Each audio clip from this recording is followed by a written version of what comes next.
What? What? You can't just end it there. Excuse me? What? Oodles of pain and suffering.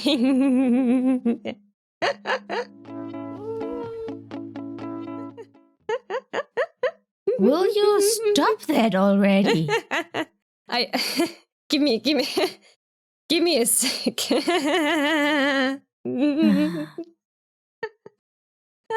All right. Okay. Welcome to Tea and Toffees. Hi, I'm Neitshayd, a demon. This is Cecilia, technically not an angel. We are talking about good omens this week and next week. Season 2 had such a gorgeous ending that we had to do this one as soon as we could. Although we are totally going to do another episode for Good Omens once the final part comes out. Yeah, because season 2 ended on a cliffhanger and left me to suffer for however long it will take until the next season comes out. And you cannot tell me, in all seriousness, that this doesn't make you... Doesn't make me what? You remember first time we were watching? Unfortunately, you had the exact same reaction when we watched season 2 for the first time. You knew. Yep, I absolutely knew what was going to happen beforehand. I didn't know much about the in-between, which, well, I had a lot of fun watching that with you and laughing with you and reacting together with you, but the end, I was brimming with excitement to see your live reaction. You are a menace. Yes, I am a menace. I was laughing the entire time. I love season 2. Holy mother of dragons, this is what I needed, what we needed. It's like suddenly being alive again. Give me season 3 now. Give it to me now. Yes, give it. Oh, right. So season 3 will be the last one.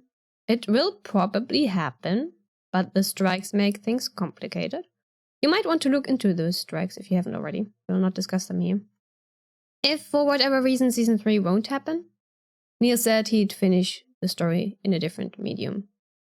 A book, methinks, considering he's an author. But you can trust Neil to see this through. Neil is a wonderful person, an amazing author, and he promised to bring the story to a close. He will give us the conclusion this series deserves. Yeah, I'm thankful. I need a conclusion. Badly. Very, very badly. Earliest we can expect to see a third season, if we get one, will be 2026. And that's if they start shooting in 2024. That's actually unlikely. Yeah, season 2 was technically not really an adaptation because season 1 covers the original book.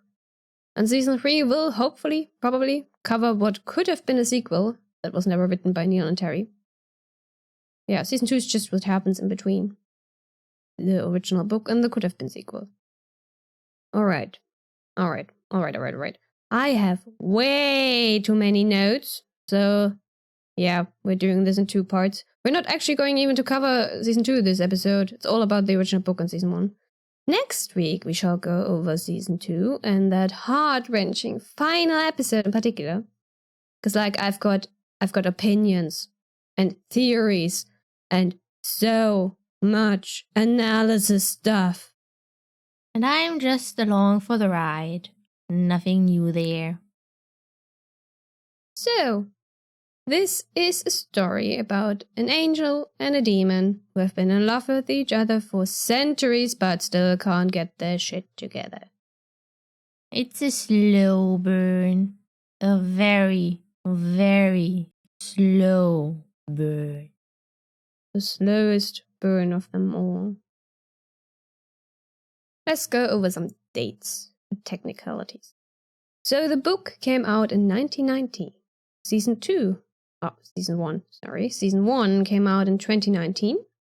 Season 2 this year in 2023. And like I said, Season 3, if we're lucky, in 2026.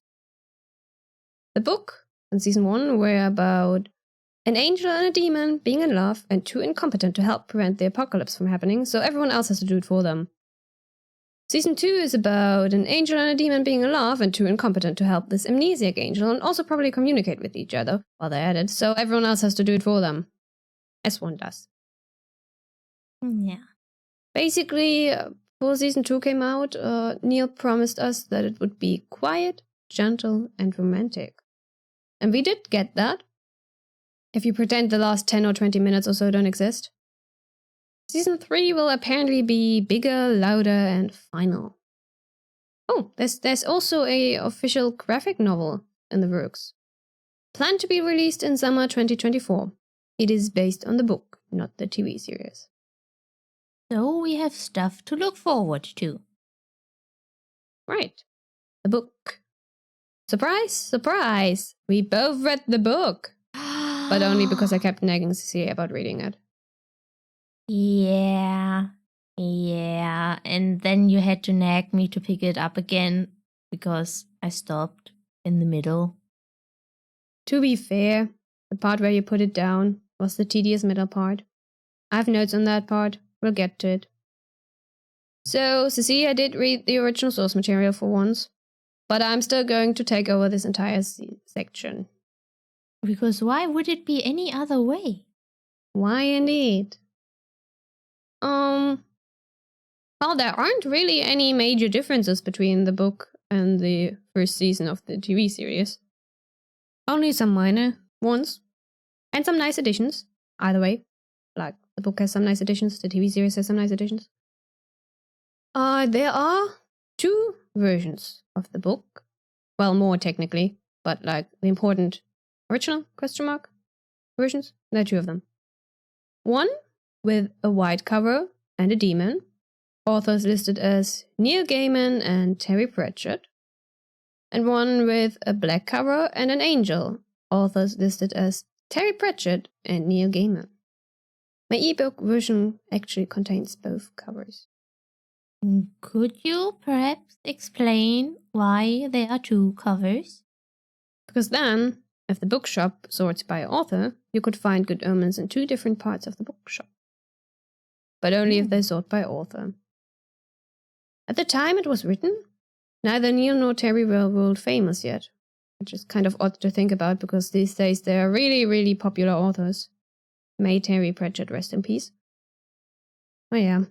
Something else to note, Good Omens is known for its footnotes. And these footnotes add more fun to an already fun book. And I love the footnotes. I'm not quite sure whether I also like them in my fanfiction. Because they can be done well, but like half of the authors who do footnotes don't link them properly, and that's annoying. Like, I would like to jump to the footnote and then be able to go back to where I was without scrolling. Thank you very much. Yeah, otherwise that would get annoying really, really quickly. Now then, let me go over some choice bits in kind of chronological order as written in the book. But as you will soon see, it appears super random because chronological order doesn't mean much when you read a book like that. But first things first, the book starts with In the Beginning, which takes place in the garden, with the angel of the Eastern Gate going, "I'm sorry, what was it you were saying?" And the serpent replying, "I said that one went down like a lead balloon." We unfortunately do not see Aziraphale sheltering Crawley under his wing, but otherwise it's pretty similar to the TV version. Then we get something you usually only find in drama scripts, Dramatis Personae, where Aziraphale is listed as an angel and part-time rare book dealer. Crowley as an angel who did not so much fall as saunter vaguely downwards.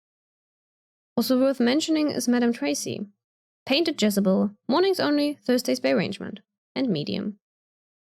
And, well, Dog, who's a satanical hellhound and cat warrior. I would protest about the name Dog, but considering how often I refer to Toffee as cat, I am not really one to talk. It's not her name, though. She's our Toffee love, our darling, our Toffelwaffel, our Toffnoff-Woff, and our cat. Yeah, true. Next comes Chapter 11. Chapter 1, 11 years ago, which begins with a bit about the Earth's creation in 4004 BC, which I will quote for episode 1 later. And also, it wasn't a dark and stormy night. It should have been, but that's the weather for you. Which is accurate. Yes. Right in that first part of the first chapter, the M25 is explained, and Crowley's involvement in it. And also the bit about old tapes left in a car for more than about a fortnight metamorphizing into Best of Queen albums. We also learn that it is not clear whether the snakeskin shoes are shoes or Crowley's actual feet, and he has a tendency to hiss whenever he forgets himself, and he is currently being followed by a police car. That bit was in the script, by the way, but got cut out. Also, at one point, during the first chapter, might be? Yeah, I think during the first chapter where Crowley thinks about some stuff. There is the bit about having people start off equal, and Aziraphale once told Crowley, the lower you start, the more opportunities you have. I was positively surprised to find an entire minisode made about that in Season 2, Episode 3, because it was just an offhand line in the book. But yeah, they made an entire mini-episode out of it, which was lovely. Very lovely. Yes, very, very lovely. Also, if you remember, there were 3 children. One was left over. The original American child. And by the time the children get switched around and stuff, it's like, yeah, you may want to imagine that this child does indeed get adopted and win prizes for his tropical fish. But it probably doesn't happen. He's probably disposed of some way or another. But in the book, by the end, there's this bit about this child called Greasy Johnson. That's his nickname, not his actual name. And he's part of a gang of bullies in Lower Tutfield, and he does indeed win prizes for his tropical fish, so he actually got adopted. Lucky him. Mm-hmm. But what is more important than Greasy Johnson is Crowley as a nanny, because we love Crowley as a nanny. He based his nanny disguise off of Mary Poppins, because he saw Mary Poppins. And I need to quote some bits of this scene from the book, because there are some.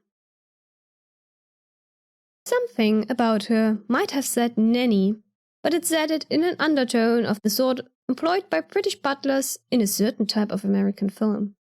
It also coughed discreetly and muttered that she could well be the sort of nanny who advertises unspecified but strangely explicit services in certain magazines. Her flat shoes crunched up the gravel drive, and a grey dog padded silently by her side, white flecks of saliva dripping from its jaw. Its eyes glinted scarlet, and it glanced from side to side hungrily.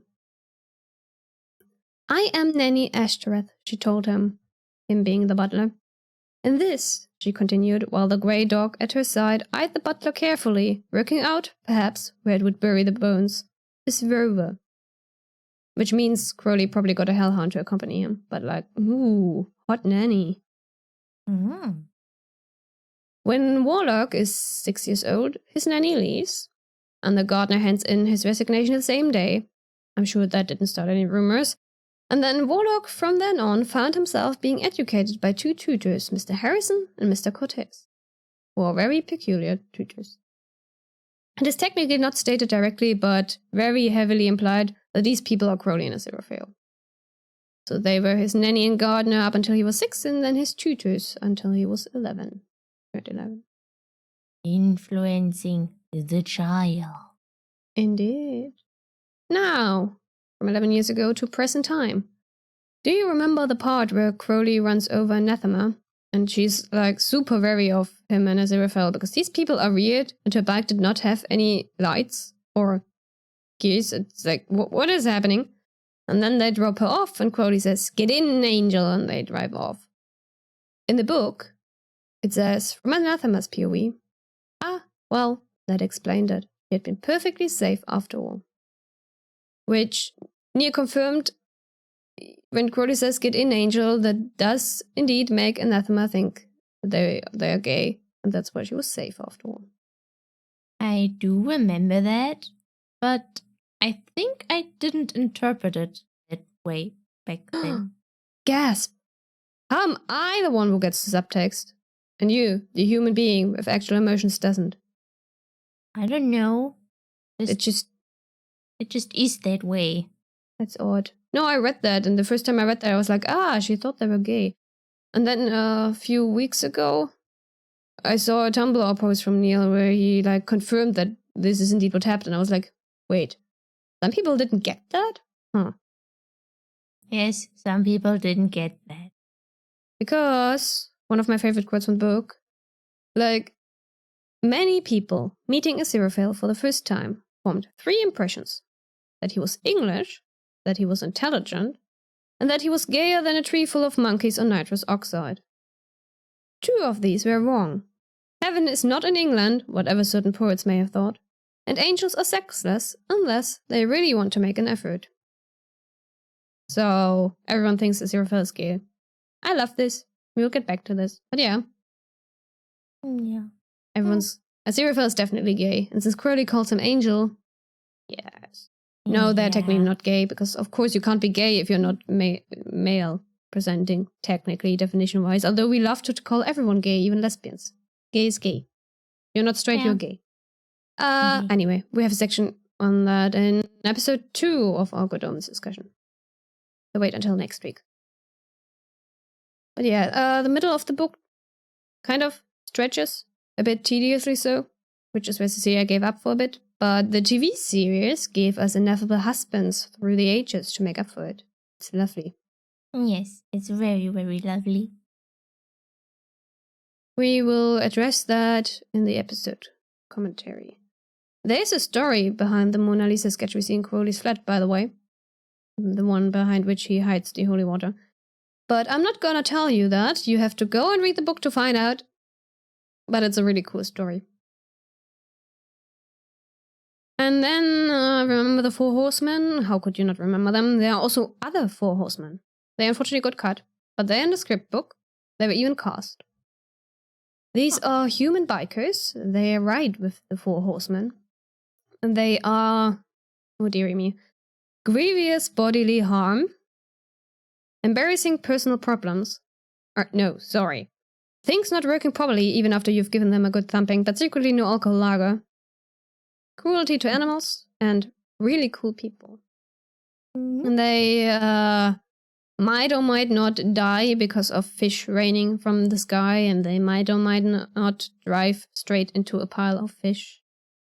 Only one of them survives, and it's only the things not working properly even after you've given them a good thumping, but secretly no alcohol lager, who is now called people covered in fish.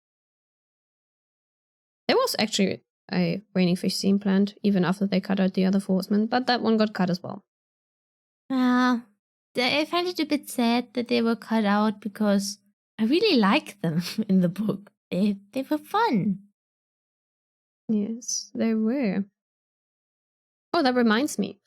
In the book, there's this scene, Death plays this trivia game, and he can't answer the question about Elvis Presley dying because he never took him. In the TV series, we see Elvis being a cook in one of the restaurant's famine visits. Yeah. And Neil was like, yep, that is actually the real Elvis Presley. Wow. So yes, Death was right. He never took, course, Death really never took them. I mean, Death was right with every question on that game he played, and the people on the bar were like, how do you know all of this? You are walking Google or something? It's Death. Yes, it's Death. Another bit I would like to quote, completely out of context, but you will know exactly what it is talking about once you hear me out. He ought to tell Crowley. No, he didn't. He wanted to tell Crowley. He ought to tell Heaven. He was an angel, after all. You had to do the right thing. It was built in. You see a vow, you thwart. Crowley had put his finger on it right enough. He ought to have told Heaven right from the start. But he'd known him for thousands of years. They got along. They nearly understood one another. He sometimes suspected they had far more in common with one another than with their respective superiors. They both liked the world, for one thing, rather than viewing it simply as the board on which the cosmic game of chess was being played. Well, of course, that was it. That was the answer, staring him in the face. It would be true to the spirit of his pact with Crowley if he tipped Heaven the wink, and then they could quietly do something about the child. Although nothing too bad, of course, because we were all God's creatures when you got down to it, even people like Crowley and the Antichrist. And the world would be saved, and there wouldn't have to be all that Armageddon business, which would do nobody any good anyway, because everyone knew Heaven would win in the end, and Crowley would be bound to understand. Yes, and then everything would be alright. Even without me saying it, you know exactly whose POV this is. And I'm so not going to comment on this, but I wanted to quote it. Something else, little difference between book and TV series. After Aziraphale gets discorporated, he goes around the world hopping from body to body, unintentionally causing all sorts of funny mischief. Which, sadly, we didn't get to see in the TV series, so go read the book. It's really funny. Yes. So we get a man trying to communicate with his ancestors. Aziraphale is not his ancestor, but hey, he got some communication going. Oh. Then a voodoo practitioner who's calling upon the Loa, trying to bring back the dead. It's not one of the Loa who answers. It's Aziraphale. And then a television person? He's Marvin. He has written songs about Jesus and works in an evangelical TV network pretending to heal people. So I guess you could call him a television person. Anyway, he has a message from God, and he's talking about the 4 horsemen, and only the faithful shall be saved, and then Aziraphale interrupts and corrects him about the apocalypse, and it's really funny. Aziraphale doesn't realize he's on TV until the very end. Yeah. So yeah, well, you say you have a message from God? Yeah, I have an angel to prove you wrong. Yeah. It's fun. Yes, very fun. Aziraphale finally eventually lands on Madame Tracy's body. He's not sure where he is, so he tries German, French, and Chinese first before he realizes he's finally reached England. Ooh, Crowley made it. Yes, Crowley doesn't actually meet and incorporate Aziraphale. Instead, he finds a note in Agnes Nutter's book, while the Bentley tries himself and says, it might as well. As a last act, after he lost his dear angel. In the book, it's not Gabriel, but the Metatron and Beelzebub who appear to try to talk Adam into starting the apocalypse. I think Gabriel and Beelzebub have much better chemistry, but well, that's casting choices and the way characters were written for the show. Like, if we had taken John Hamm's character with like same actor, same characterization, but just called him the Metatron, then it would have been the Metatron and Beelzebub having good chemistry. They also shuffled some other bits from the final showdown around in the last episode. They added that whole bit about Crowley stopping time, and then the executions. Oh well. In the book, Crowley drives him and Aziraphale back in a jeep. He doesn't call a bus. Or he doesn't miracle up a bus. And we might not have gotten the botched executions, but we do have a conversation in St. James's Park about restored Bentleys and bookshops. Also that Adam gave Aziraphale some interesting new books when he restored the bookshop. And also respective sides pretending the whole nope apocalypse not happening. And then the thing about all of us against all of them. To which Aziraphale asks, "You mean heaven and hell against humanity?" And I always thought Crowley saw himself and Aziraphale on humanity's side in this equation. But apparently there are people out there who didn't, who thought Crowley meant himself and Aziraphale on heaven's and hell's side and humanity on the other. But I'm like, makes more sense that would be on humanity's side, considering what this whole book is about. Death is in the park too, feeding ducks in the book. And then Crowley tempts his angel to some lunch at the Ritz, and for the first time ever, a nightingale sang in Berkeley Square. Ah yes, Ineffable Husband's theme song. There's also a bit after that, because it doesn't end on our ineffable husbands, where Warlock goes to America to live there. And Greasy Johnson is said to be reading a magazine about American football, which is going to change his life. Uh-huh. Considering he is technically American. Well, no, he's British. No, he was raised British, but... Yeah, he was raised British. Yeah. So, that was the book. Kind of. Technically. A bit chaotic. Yeah. In the spirit of Good Omens, everything needs to be chaotic this episode. Yes. Pure chaos. And for pure chaos, it was a structured. Yes. So, TV show Adaption, which is season 1. It is an excellent adaptation, if you ask me. As expected of Neil Gaiman. He's, every production Neil Gaiman was and still is involved in is awesome. If I were to get into why it is an excellent adaptation, I would just repeat what I said in previous episodes, like The Sandman, which is also a Neil Gaiman production, and a good adaptation and a great show. Or 13 Reasons Why discussion, and 13 Reasons Why is a good adaptation but a bad show, among others. So just watch those if you're curious. But yeah, it is a good adaptation. For all the reasons a good adaptation can be a good adaptation, which there are a lot of them.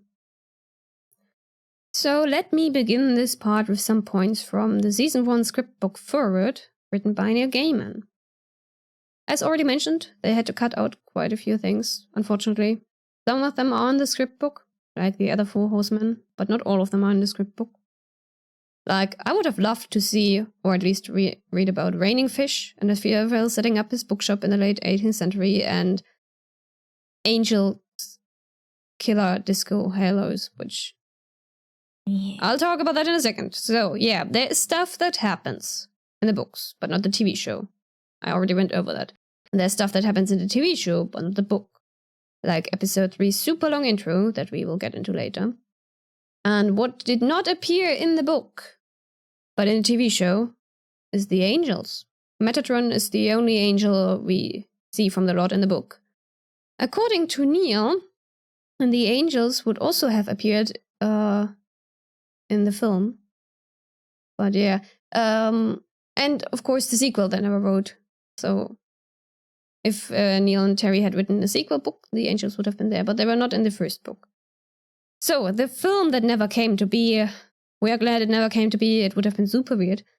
There would have, at one point, have been angels, and they would have used their halos as glowing killer discuses in the British Museum.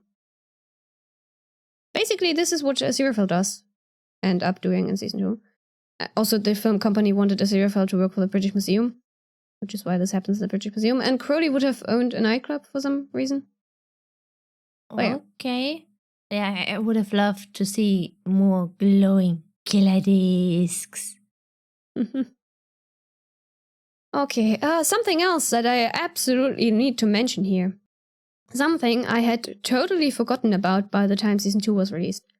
In the script book for season 1. Script book for season 1. Buddy Holly's song Every Day is basically everywhere. Because Terry Pratchett had suggested this song in 1991 for any kind of adaptation for Good Omens. Oh.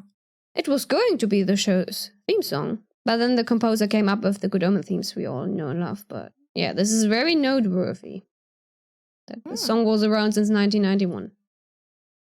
Now for some episode commentary and tidbits. Yeah, I've got the quote here. Episode 1 starts with God telling us about the Earth's creation. The book puts this in chapter 1 and not the prologue, but... Archbishop James Ussher claimed that the heaven and the earth were created on Sunday, the 21st of October 4004 BC at 9 a.m. This too was incorrect, by almost a quarter of an hour. It was created at 9:13 in the morning, which was correct. The whole business with the fossilized dinosaur skeletons was a joke the paleontologists haven't seen yet. How did Archbishop James Ussher get as close as 13 minutes off? It's like, oh, How did he do that? How did he do that? No clue. And yes, dinosaurs are just a joke. Never existed in the first place. Never did. So no Brachiosaurus serious? I guess not. Oh. But we will get to those in the Jurassic Park, Yes. Jurassic World episode. Yes. Next month? Or in 2 months? I don't know. We haven't recorded that one yet, so gonna be a while. But even though there are no dinosaurs in Good Omens, there are snakes. And Quali is a very beautiful snake. Ha! I wrote in my notes, Crowley is such a beautiful snake. Oh, look at us thinking the same thing. Also, something I just noticed. In the quote from God, what I just quoted from God, it says the heaven and the earth were created 4004 BC, but that's incorrect. It's only the earth that was created back then, because heaven, as such, already existed way before that. I mean, they had to build the entire universe and stuff. Yes. So. And someone had fun with that. Oh, yes. Oh, yes. But that is for next episode. So, something important to note from this very first scene. Wings. Crowley has black wings. The script book tells us that Crowley's feathers are grey. And the book tells us that angels and demons have the same wings. Which is why I was confused when I saw Season 2 Angel Crowley with white wings at first. The exact quote is, "Contrary to popular belief, the wings of demons are the same as the wings of angels, although they are often better groomed." In the DVD episode 1 commentary, we are told that Neil interpreted this line to mean that both demons and angels have feathered wings, rather than bat-like wings for the demons, and nothing about the color being the same. We are also told that if we ever get to see more angels or demons, maybe they'll have different colored wings. Except for Beelzebub, who probably has giant fly wings. Which obviously hasn't happened so far, and might not ever happen because of the Crowley wing color changing thing. But it would have been fun to see. Yeah, it really would have been fun to see, like, blue wings, purple wings, rainbow-colored wings. Of course you would say that. Yes, of course I the would. wing bit, we'll get back to that next week. We'll get back to that. I have some issues with that. But yeah, just something to note. Also, Crowley literally met this angel. Met it again, technically. Who just gave away his sword and got instant heart eyes. Just, you watch the scene and you can see his eyes becoming heart-shaped. It's lovely. And a Seraphim sheltering the demon from the Wayne. Cute. So cute. And then we get an intro animation. And oh gosh, there is so much going on. It's awesome. I mostly noted how many different techniques they used, like 2D animation, 3D animation, paper cutouts, and so on. It was fascinating. Yeah, and the opening tells you what happens in the season, but at the same time, it doesn't seem to make any sense when you first watch it. It's like, what is this hot mess? And then in true Good Omens fashion. And then you get further along in the season and you're like, oh yeah, that happened. And that happened as well. This is all stuff that happens. Indeed. After the intro sequence, Crowley comes in with his Bentley playing Bohemian Rhapsody. The Bentley has really good taste. Yeah, it's also very stylish. In proper Crowley fashion. And it also loves to play Queen songs that are a bit on the nose. Like, obviously, we just got Bohemian Rhapsody, like, Beelzebub has a devil set aside for me. When Crowley goes to meet Hester and Liger. It plays good old-fashioned Loverboy for Aziraphale.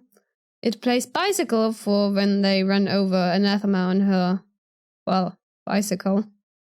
Oh, also, Hester is kind of cute. It's the eyes. No. But yes. He's cute. Also, Crowley brought down the mobile network, and then later he can't contact Aziraphale because he brought down the mobile network. Just like he will get stuck in a traffic jam of his own making.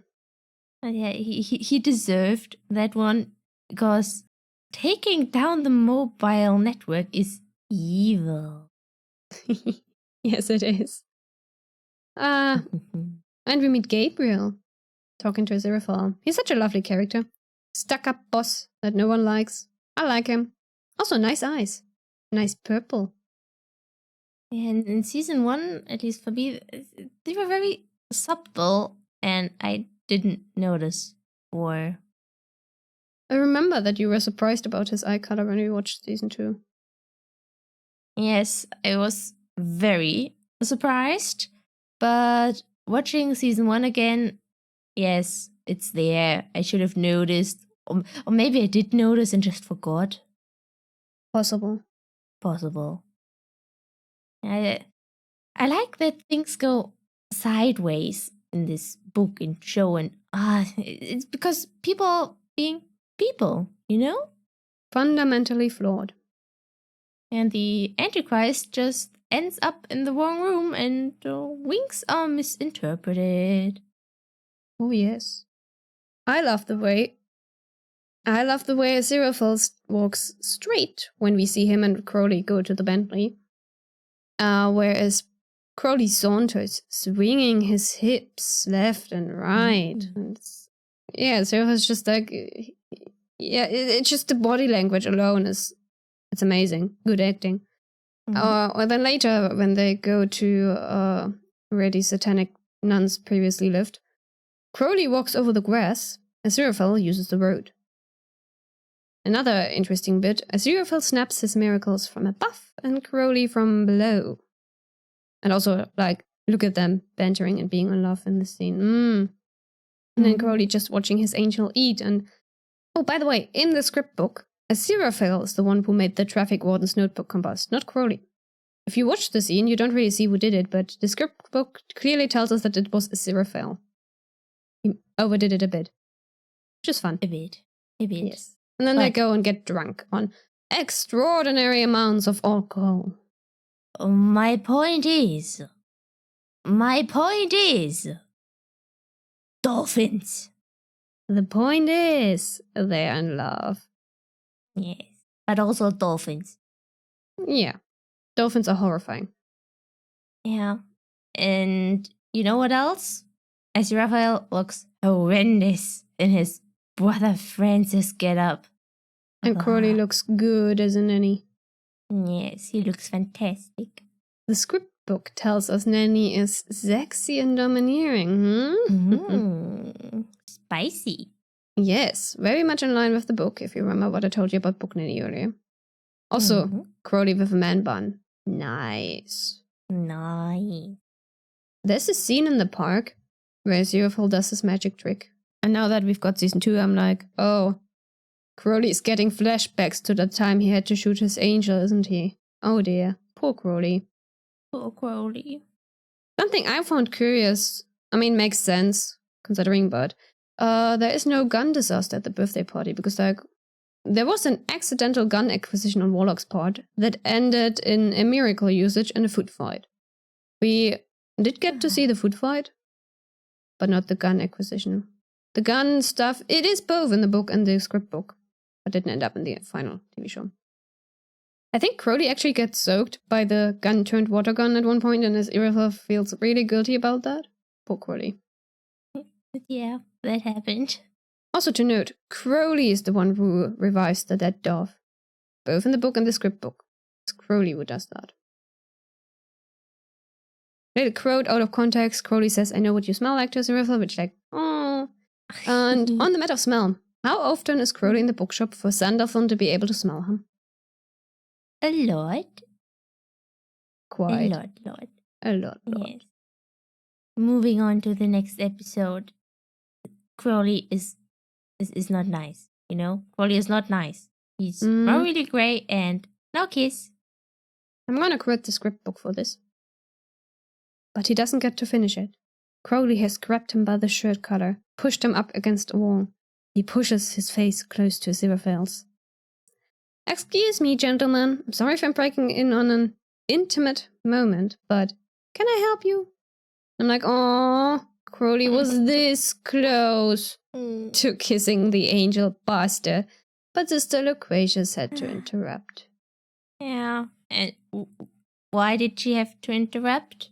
It could have spared us so much pain. No. No, it wouldn't have spared us the pain. No, guess not. Much more important. Well, not important, more important, but like, episode 3 is brilliant. Yes, it's brilliant. Because the corresponding chapter, as we mentioned twice already, was rather tedious to read. Yeah. It stretched. It was so long. But putting in all these scenes of our ineffable husbands through the times and giving Crowley feminine clothing, it's brilliant. It's brilliant. So in the script book forward, Neil mentions that if you break the book down into 6 roughly equal parts, there's almost no Crowley in Aziraphale in part 3, which would be that tedious long chapter. But the stars of the TV series would obviously be Crowley and Aziraphale, so that's how we got the pre-credits sequence, which, and I quote, tells you a lot about the history of Crowley and Aziraphale on Earth over the last 6,000 years, although it omits more than it tells. Neil thinks it's fair to assume that if, at any time in the last 6,000 years, anything interesting happened anywhere on Earth, Crowley and Aziraphale were probably there, not doing whatever it is they were actually sent there to do. So, let's go into some of the scenes we get.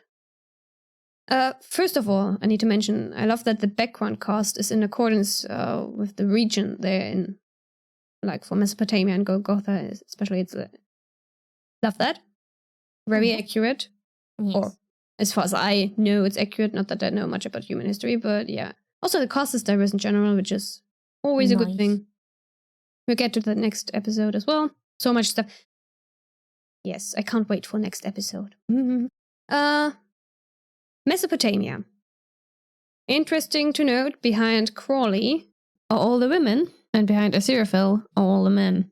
Also shows us that Crowley cares about humans and children and animals. Well, why did the unicorns die out?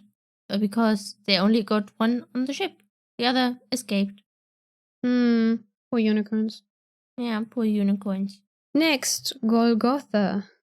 Crowley, in this one, is wearing distinct feminine clothing. And yes, we got the confirmation he is wearing feminine clothing, presenting as female in that scene. And what did Jesus say to make everyone so upset? Be kind to each other. Well, that will do it. Sounds about right. Rome, 41 AD. Aziraphale is tempting Crowley with food. This happens mere 8 years after the crucifixion. Also, more important to note in this scene, Crowley's front curls are a female Roman hairstyle. Paris, 1793. First time we see Crowley rescue his angel from a spot of trouble. Also, why is your French so terrible, Aziraphale? Yeah, why is it only French that he is so bad at? I mean, we do later learn that this is the one language the angel decided to learn the hard way for some unfathomable reason. Why? It's just painful to watch. Yes. I don't even speak French, but yes, it is. Okay, London, 1862. And then James Park, and like, oh, Aziraphale is afraid he will lose Crowley to the holy water. They are fraternizing? Oh dear. It's the first breakup scene. I mean, metaphorically, since they clearly care about each other, but can't be openly affectionate or anything, lest they get caught by their respective head offices. You know how it is. London, 1941. The second time we see Crowley rescue his angel from a spot of trouble. And that German is quite good. Yes, that is very good German, and we also already got to see good Japanese, and good German, and terrible French. Yes, there was no good French, only bad French. And in season 2 we get good Chinese. Yes, and good French. Wait, did the lady speak French at any point? No, I think she was like... I speak English, Angel. Yeah, she was Mr. Fell. I speak English. Yeah. A little quote from the script book. When Crowley enters the church, and Aziraphale sees him. Aziraphale is softening. They haven't spoken in 100 years. He's realizing they're still friends. Aww. And the books, of course. And the music. And like, look at the expression on Aziraphale's face. Yeah. It's when Aziraphale finally realizes he's in love. Or so the fandom theorizes. London, 1962. Very sweet conversation. Or heartbreaking if you're not me, but sweet. Sweet, sweet, sweet. Sweet and heartbreaking? Maybe both. Like, I can't have you risk your life. Here, have something that can kill you. Quite. And you go too fast for me, Crowley. Ouch. Oof. Many have put a great deal of interpretation into that one line. Well, they are talking about Crowley's driving style, but are they? Are they now? And that's why our hearts got broken in season 2? Well, we'll get to that. Although you could interpret it a bit differently, in that Aziraphale thinks Crowley will leave him behind, be destroyed by holy water one way or another, intentional or not. That he will leave Aziraphale behind, thinking of future possibilities that might not come to pass, and that is why Crowley moves too fast for him. Also, we could have had female presenting ineffable husbands in season 2. Ineffable wives. But, alas, screen time had to be cut due to reasons. Pandemic, I believe. Stupid humans getting sick all over the planet and running around like headless chicken.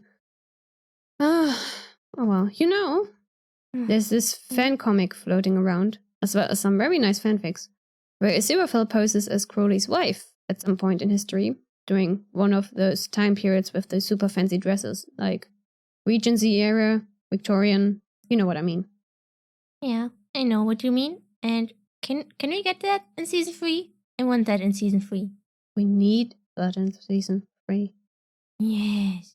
Yes, we do. Also, there's, on the matter of breakups that are not technically breakups, but totally are, the bandstand breakup. Sniff, sniff, sad, sad. Which the entire scene did not appear in the book. Important quotes from Aziraphale. He at one point says, "May you be forgiven," and "You were an angel once." Things we will see in season 2 once more. But he doesn't want to be an angel anymore. Indeed. Interesting that Crowley is trying very hard to get Aziraphale to kill the Antichrist, and never even once considers doing it himself. But he's an angel. Oh wait, An angel. Are you one of those lesser demons that can't spell, Cecilia? No. I don't think so. No. Someone misspelled angel. Yes, I misspelled. Isn't there also a human meme going around with that? You're my angle or something? You're my angle? Could you humans be. have so many memes. It's horrible. Yeah, okay. Way too many. I don't even know half of them. Let me quote the entire scene, including script book additions, just because I can. And I apologize in advance. I can't do David Tennant any justice. No Michael Sheen, but Michael Sheen is a bit easier to do than David Tennant. David Tennant has just such a nice, rich voice. Anyway, so we could go off together. Go off together. Listen to yourself. After having watched season 2, this is all the more heartbreaking. How long have we been friends? 6,000 years. Friends. We're not friends. We are an angel and a demon. We have nothing whatsoever in common. I don't even like you. You do. Even if I did know where the Antichrist was, I wouldn't tell you. We are on opposite sides. We're on our side. There is no our side, Crowley. Not anymore. It's over. No. No, no, no, no, no, no, no, no, no. No. And then the script book tells us Crowley takes a deep breath as if he's going to keep talking. And then he lets it all go. Right. Well then, have a nice doomsday. Like, ouch. Pain. Crowley's hurt. Aziraphale looks devastated. Oh no. I'm Oh, no. devastated and hurt. Don't worry. I'll get better. More importantly, the minister has a boy toy.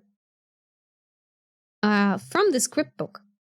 An important male middle-aged minister is awake, naked, sitting on the bed, and grumpy. Next to him is a male sex worker who's sitting, grumpily mouthing, "I'm on the clock, you know," and tapping his wrist. Love that scene.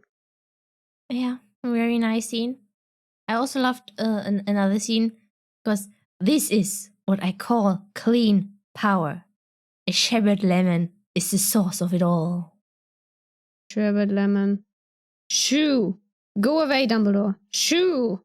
You know, I also had to think of Dumbledore doing that scene. Okay, let's go into the next episode with more script book quotes. I can't wait for the season 2 script book.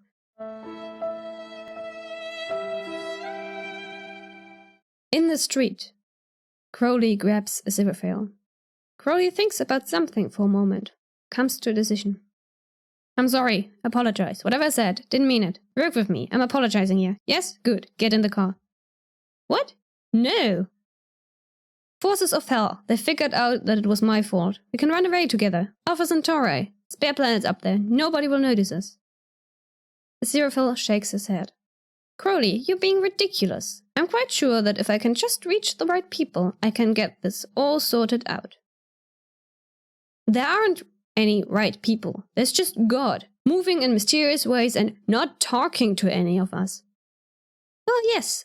That's why I'm going to have a word with the Almighty, and then the Almighty will fix it." "That won't happen. You're so clever. How can somebody as clever as you be so stupid?" Remember this for season 2. Also, the next part. Aziraphale decides not to be offended by this. "I forgive you." Crowley jumps back in the car. Which, they changed this a bit in the actual scene, but... Aziraphale shrugs, sets off again down the pavement, when there's a sound of a car hooting. He turns around to see Crowley leaning out the window. Crowley's shouting, "I'm going home, Angel. I'm getting my stuff, and I'm leaving, and when I'm off in the stars, I won't even think about you." Aziraphale looks hurt. A passerby stops to console him. "I've been there. You're better off without him." I remember the passerby. Like, he is not better off without him. They need each other. They do. Yeah. We get quite a bit of Hester in this episode. Not so much of Liger because he gets killed by holy water. And I was sitting there thinking, why is Hester so adorable? Like, earlier when he gets insulted by Warlock, adorable. He killed some bunnies on TV, adorable. He loses Liger to holy water, adorable. He kills some telephone scammers with maggots.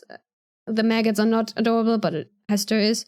He gets discorporated by Crowley driving onto the burning M25, adorable. And the stuff he says, like, he's trapped on tape and he's like, "Don't leave me here." Or in the burning car, the Crowley's like, "I hate you." He's so adorable. It's like, look at cute. Cute. If you say so. I do. He's adorable. Aziraphale can dance the gavotte. I can't hear you. There were technical difficulties. Okay, so, Aziraphale can dance the gavotte. Yes. He's the only angel that can dance at all. Demons can dance, but they're not very good at it. But I'm a demon, and I'm good at dancing.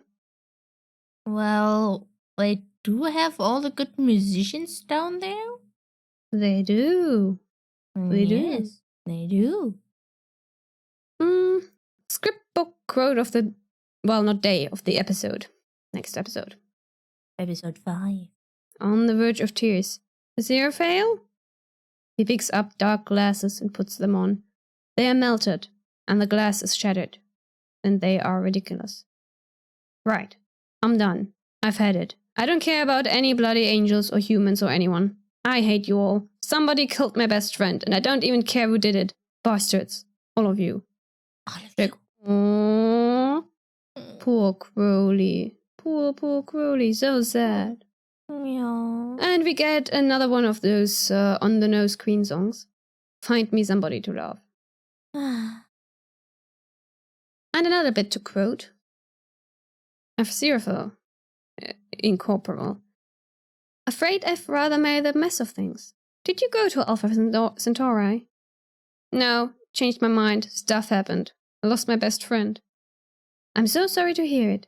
Listen, back in my bookshop, there's a book I need you to get. And I'm like, someone's not listening properly. Like, guys, communication. Please, for the love of somebody, communicate. Okay, let's go into the final episode with another script book quote. I love this script book. Can you tell? Yes, I noticed. Aziraphale picks up the sword from the ground and holds it awkwardly, as if it might go off. He's not threatening Crowley with it, just making his point that he can do dangerous out-of-character things if he needs to. Come up with something, or I'm never going to talk to you again. Crowley nods. That one hurts. What the hell? Crowley snaps his fingers, and time stops. That was one of the worst threats Crowley could receive from Aziraphale. It's like, never talk to you again. No. We can't have that. No. I love that the script book literally says, that one hurts, what the hell? Yeah. Who writes that in a script book? Well, Neil writes that in... Neil. And then Neil right is after a good that... writer. Yes, and then right after that, Crowley and Aziraphale have wings now. Aziraphale's are well groomed. Crowley's were once white, but have seen better days. And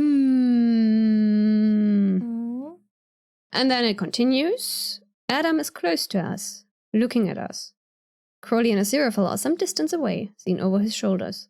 All in focus. The fact is that we have an angel on one shoulder and a demon on the other. We didn't quite get that in one shot, but we got separate shots where like one angel over one shoulder, a demon over the other. Yeah. It's like, just two people in the shot, not all three, but cool idea. Mm-hmm. Good idea. And I guess the TV show wanted to be more dramatic, having Satan actually appear and all, because if I know one thing, then it's that never happened in the book. But it did happen in the book? Nope. Oh, well, alright, not exactly. Satan was about to appear, and then Adam shifted reality and Mr. Gaiman instead. So, okay, yeah, you're sort of right. I'm not doing the dance. No. Also, we got Benedict Cumberbatch's voice out of it. Oh, And now imagine Benedict Cumberbatch as Lucifer / Satan in season 3. Actually in person rather than a mere voice. Yes, I wanna. Right? That would be cool. Yes. More quotes? More quotes. More quotes. I suppose I should get him to drop me off at the bookshop. It burned down, remember? Aziraphale looks like he's going to cry. He nods. You can stay at my place if you like. I don't think my side would like that. You don't have a side anymore. Neither of us do. We're on our own side. Mm-hmm. If only. If only. And then one of the best additions to this adaptation. Our angel and demon swap bodies to escape punishment from heaven and hell. And this is great acting. Like you can see traits of Aziraphale and Crowley in the other body when they're swapping to escape permanent death. I find it interesting that Crowley knows Aziraphale's bookshop well enough to notice the new books. And we have not Crowley, Aziraphale and Crowley's body. He's walking straight. Remember what I said about that in episode 1?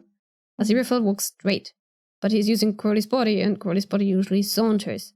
He's also wearing a tartan collar with Crowley's stylish clothes, and then he calls a taxi instead of using the Bentley. Yeah, that was a dead giveaway. I wonder how the body swap works with Crowley's demonic features, because apparently it's a body thing and not a Crowley thing, which bit weird, but okay. Also really odd to watch Aziraphale prowl around Crowley. It's like, And there's this bit that got cut where our disposable demon Eric asks whether he can hit Aziraphale. And Crowley gives him such a severe look that the demon thinks better of it.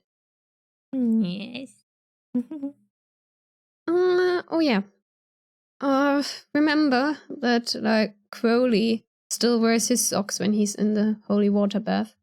The script book tells us, in which, wearing nothing but his underpants and, oddly enough, his socks, but his feet out of the bath resting on the far edge, is Crowley. He doesn't actually have a newspaper and a cigar, but damn, he's enjoying himself in this bath. Only later, when Crowley asks Michael to miracle him up a towel, the feet with the socks are in the bathtub, so you got the socks wet, Aziraphale. I do hope you tried those before you and Crowley swept back.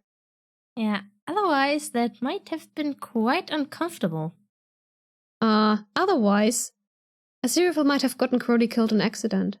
Because holy water. Oh. Yeah. I hope he tried those. Well, if he didn't, then that means Crowley is actually immune to holy water now. But yeah, absolutely marvelous acting. Because obviously it's still there. It's like, this is Aziraphale's actor acting as if it was Crowley possessing Aziraphale's body and vice versa. It's like lovely. And then in the park, where they drop the act, and you can see clearly that it's Aziraphale and Crowley's body from the way he speaks and acts and vice versa. I love this. Noteworthy for later discussions for a season 2 final discussion next week. Aziraphale, when he goes down in Crowley's body, expects hell to be horrible. Crowley, when he goes up in Aziraphale's body, knows that heaven is horrible. But the reverse only works in Crowley's case. Like, of course hell is horrible, he knows that, and heaven is horrible, but Aziraphale still thinks there's good in heaven. A little bit, at least. Time for some trivia I couldn't put anywhere. Man bun Crowley is best Crowley. Agree. Yes. Also, the bookshop set is impressive. The books are all real, I think. There's even a copy of Alice's Adventures in Wonderland. It's my favorite book. Look at that. Yes, my favorite books are the Alice books. And something I found so interesting when watching the extra stuff on the DVD for season 1. The behind the scenes are odd. Because you see the actors in costume, but they are themselves. The way they talk, their accents, their body language, it's such an odd dichotomy. Like, listening to David Tennant talk about Crowley while he looks like Crowley, and Michael Sheen for Aziraphale is so odd. You know, I didn't find it that odd. Like, a bit odd, but not that odd. Well, I think I pay way more attention to body language than you do. Well, otherwise I would pick up on the subtext, wouldn't I? And we both know that I don't. Also noteworthy, Michael Sheen, in an interview that's on the season 1 DVDs, well, at least a copy I have, actually says, his, Aziraphale's, nature is to love. So for all that Crowley maybe annoys him or irritates him or gets in the way of what he thinks or disagrees with him, underneath it all he can't help but love him. So there we go, season 1 Aziraphale loves Crowley, and I mean obviously Crowley loves Aziraphale. Also, can you imagine Michael Sheen as Crowley? Because that was apparently the original intention according to Neil. Because Michael Sheen is known to play unhinged, dark, bad characters. Okay. So, I mean, yeah, but they were like, no, wait, actually, why don't you play Aziraphale? Why don't you play the angel instead of the demon? And it fits. It really fits. Also, Michael Sheen reads fanfiction. Cool. Yes. There's a card played pay attention then you know which one I mean, that reads the TARDIS backwards. There's also a comment that the bookshop is kind of like the TARDIS because it's bigger on the inside.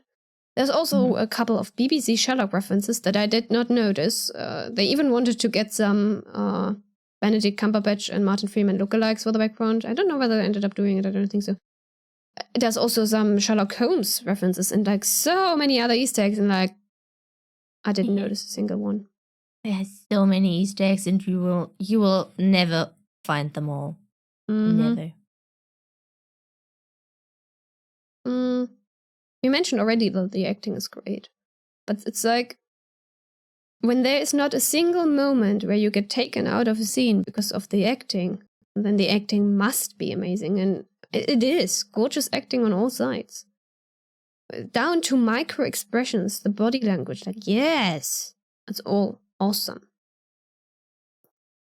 And last tidbit, the piano at the end of episode 6 imitates Aziraphale's wing sheltering Crowley, and that was intentional. So, season 1 ended on a lovely note, and we will end the episode here. The pain has to wait for next time. So, until next time, you can find us on Twitter, Spotify, and obviously YouTube, all under Tea and Toffees. Yeah, and if you enjoyed this episode, leave us a comment. Did you read the book like we did? And what did you think of season 1 of Good Omens? Also, like, subscribe, and hit the notification bell. We will see you all next time. Bye-bye. Bye.